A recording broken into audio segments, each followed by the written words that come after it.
एक ऋषि बड़ी तपस्या कर रहा था, उसके पास भेजा। कहते जाओ, ये बड़ी तपस्या करे, इसको क्या चाहिए। नारद वहां गए, नारद ने प्रणाम किया। ऋषि नारद जा रहे हैं, ब्रह्मा भगवान का बेटा है, उसको नारद भगवान ने प्रणाम किया। तो नारद भगवान के प्रणाम में उस ऋषि ने आशीर्वाद दिया। ये पहले पता लग गया उसकी मूर्खता का। नारद ब्रह्मा भगवान का बेटा, जिसका गुरु उसका बेटा भी भगवान शिव कहते हैं, उसको उसी तरह बनो। ब्रह्मा का बेटा क्या है, ब्रह्मा से कम थोड़ी होगा। जब उसने आशीर्वाद दिया, जैसे आप आते हैं ना, हमारे पास के जज आते हैं, आप खड़े होते हैं, तो मैंने कहा जज उनके लिए कुर्सी लगा दो, उसके लिए नीचे का कर दो, दोनों लगा दो, कुर्सी पे बैठना चाहिए। या बड़े बड़े जो भी आते हैं तो अरे जी ऐसे कुर्सी भी लगा देते हैं, ऐसे भी कर देते हैं। तो प्रणाम करते हैं, प्रणाम करते हैं, तो मैं कहा बैठो। तो जो बड़े समझदार जज होते हैं वो नीचे बैठ जाते हैं, उनकी पत्नी ऊपर बैठ जाती है कुर्सी पे, और जी देख रहे होते, मैं भी देख रहा था। जो नीचे बैठ गया उसका काम हो गया, सीधा हो गया उसका काम। कई नीचे बैठते हैं, मजबूरी है, कई दिल से बैठते हैं नीचे। बैठ गए, गुरु के पास आके ऊपर बैठ गए, क्या मिलेगा। तो ब्रह्मा भगवान ने नारद को भेजा, जा उसका पता कर क्या क्या चाहिए। विष्णु ने सबने भेजा। तो नारद वहां गए, उसने प्रणाम किया, ऋषि ने नारद को आशीर्वाद दिया। जो भी ऋषि किसी को आशीर्वाद देता है, नारद को किसी को, तो समझ लेना वो ऋषि नहीं, याकड़ू है वो। कहते भाई हमारे लायक बताओ क्या सेवा है, मैं ब्रह्मा का बेटा हूं और ब्रह्मा जी के पास जाना है। कहता पूछो ना, कब मुझे मिलेगा वो परा का ज्ञान, कब मुझे मिलेगा। इतने साल हो गए तपस्या करते, मुझे तो कुछ नहीं मिला, दुखी हो गया, जगत भी छोड़ा, घर भी छोड़ा, और यहां भी कुछ नहीं मिला। कहते ठीक है महाराज, मैं जाके पूछूंगा। तो सामने उसका एक बैठा था शिष्य भी। कहते तेरी कोई इच्छा है, वो अपना उसका चावल कूट रहा था। कहता महाराज मेरी क्या इच्छा है, मैं तो इनका सेवक हूं, मुझे धन भागा कि मैं इसके चावल कूट रहा हूं, बर्तन साफ कर रहा हूं, मुझे कुछ नहीं चाहिए, मुझे क्या करना है, मेरे गुरु है, इसको मिल जाए बस, मेरा तो यही काम है। कहते कुछ भी, कहते नहीं मुझे क्या पूछना, आप आगे हो तो और ब्रह्मा क्या है, आप आगे हो, आपके दर्शन हो गए तो मेरे को ब्रह्मा के दर्शन हो गए,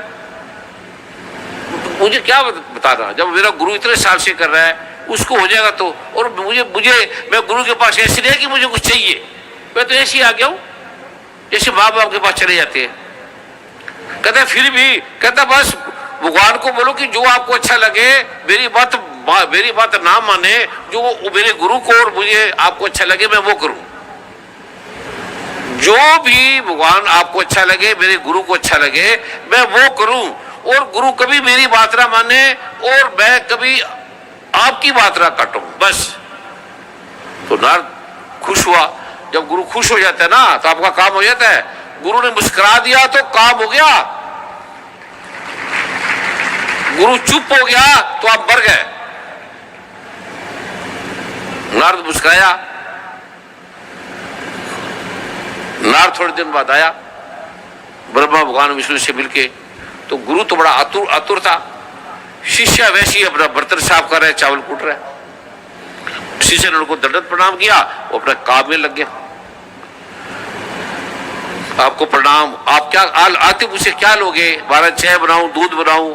कहता नहीं कुछ नहीं। कहता कुछ तो लो महाराज। कहते तू बात तो पूछ। कहता मुझे बात क्या पूछ रही, मुझे तो आप बताओ मैं क्या बनाऊं आपके लिए, आप इतनी दूर से आए हैं, मुझे बस इतना बता दो, मैं खुश हूं। जो आप पी लोगे, जो आपको अच्छा लगेगा वो मुझे अच्छा लगेगा। वो फिर नारद मुस्कुराया कि ये बंदा अपनी चिंता नहीं कर रहा और आय की स्वागत की चिंता कर रहा है। कहते ये तो आदमी योग्य है। फिर गुरु ने आंख खोली, आओ जी नारद जी, आओ जी नारद जी। नारद ने उसको प्रणाम किया और उस गुरु ने आशीर्वाद दिया नारद को। कहता हाँ महाराज, क्या बोला ब्रह्मा विष्णु महेश ने। गुरु कहता क्या बोला। कहता वो कहता है कि आप जिस पेड़ के नीचे बैठे हो उस पे जितने पत्ते हैं उतने जन्म लगेंगे आपको। जिस पेड़ के नीचे बैठे हो उस पे जितने पत्ते हैं उतने जन्म लगेंगे, उतने जन्म के बाद आपको मिलेगा। कहते क्या मजाक है ये, मैं इतने जन्म से तपस्या कर रहा हूं, मैंने वीर शास्त्र पढ़ दिए, इतना मैंने दान कर दिया, घर परिवार लुटा दिया, पत्नी बच्चे सब छोड़ छाड़ के कितने जन्म में आ गया, और ये अभी इतने जन्म और लगेंगे। ये क्या परमात्मा है, ये क्या ब्रह्मा विष्णु महेश, ये क्या बीज मंत्र है। कहते भाई मुझे तो पता नहीं भैया, मैं क्या करूं, मैं तो नारद हूं, उनका चौकीदार हूं। कहते ये क्या चौकीदार, मैं तेरी भी गर्दन काट दूंगा। उससे पूछो क्यों, मैंने क्या कमी की है, मैंने इतने जन्म झूठ नहीं बोला, छल नहीं किया, सच्चे काम करता था, और सब छोड़ के उसको पाने के लिए मैं आ गया, उस पराविज्ञान को। और कहते अब इतने जन्म लगेंगे, जितने पत्ते हैं उतने जन्म लगेंगे। कहता मुझे तो जो बोला मैं क्या बोलूं, ऐसा बोला है। कहते जाओ, कोई नहीं करता, मैं बीच में छोड़ पड़े, उठाओ तुम्हारे, उठाओ ये पाठ पूजा वेद, मुझे नहीं कर रहा ये बकवास के काम, पता नहीं मिलेगा या नहीं मिलेगा। कहता महाराज मैं क्या करूं,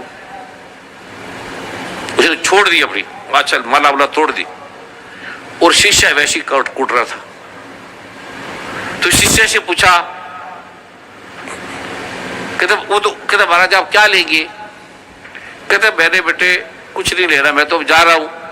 कहते तू अपने बारे में पूछ। कहते मैंने क्या पूछना, कि मेरे गुरु जी को मिल जाए पर्याप्त है। कहता पूछ तो ले। कहता मैंने क्या पूछना। कहता पूछ तो ले। कहता महाराज बता दो, अगर आप लगे हो तो बता दो, मुझे पूछना कुछ नहीं, मुझे तो आपको खिलाना है, मुझे तो आपको रोटी पानी जो कहोगे मैं खिला दूंगा। कहता ब्रह्मा विष्णु महेश ने कहा तुझे इस जंगल में जितने पेड़ है इतने जन्म लगेंगे, तेरे गुरु को तो केवल एक पेड़ के जन्म लगेंगे, जो इस पेड़ पे बैठा है इतने जन्म लगेंगे, क्योंकि बड़ा सच्चा है।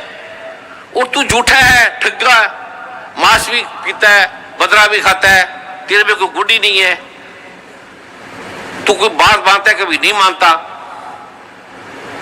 और इसको तो इतने पेड़ के पत्ते जिन्हें जन्म लगेंगे, और तुझे मिलेंगे जितने जंगल में पार्क में पेड़ है उतने जन्म, उतने पत्ते जितने जन्म लगेंगे। और वो तो नाचने लग गया, अरे वाह वाह वाह वाह वाह। कहते क्या हुआ। कहते ब्रह्मा विष्णु महेश इतने दयालु है, खाने थोड़े से जन्म। उसने ये नहीं बोला धरती के पेड़, उसने ये नहीं बोला भारत के पेड़, उसने ये नहीं बोला पंजाब के पेड़, हरियाणा के पेड़। कहते बस इस पार्क के पेड़ जितने इतने जन्मों में मुझे मिल जाएगा। अरे ये तो बड़े दयालु है, जब से चंद्रमा सूर्य तारे बने किसी को नहीं मिला, कुछ लोगों को मिला, और मुझे केवल इस जो पार्क में पेड़ है 100 200 500 इसके पत्ते इतने जन्मों में मिल जाएगा। वो नाचने लगा, और नाचते नाचते उसको वही मिल गया।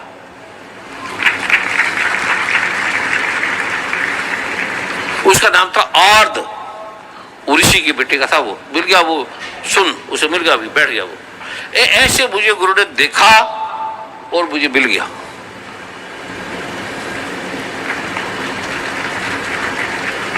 ऐसी बिलावतों को, ऐसे मुझे आयुर्वेद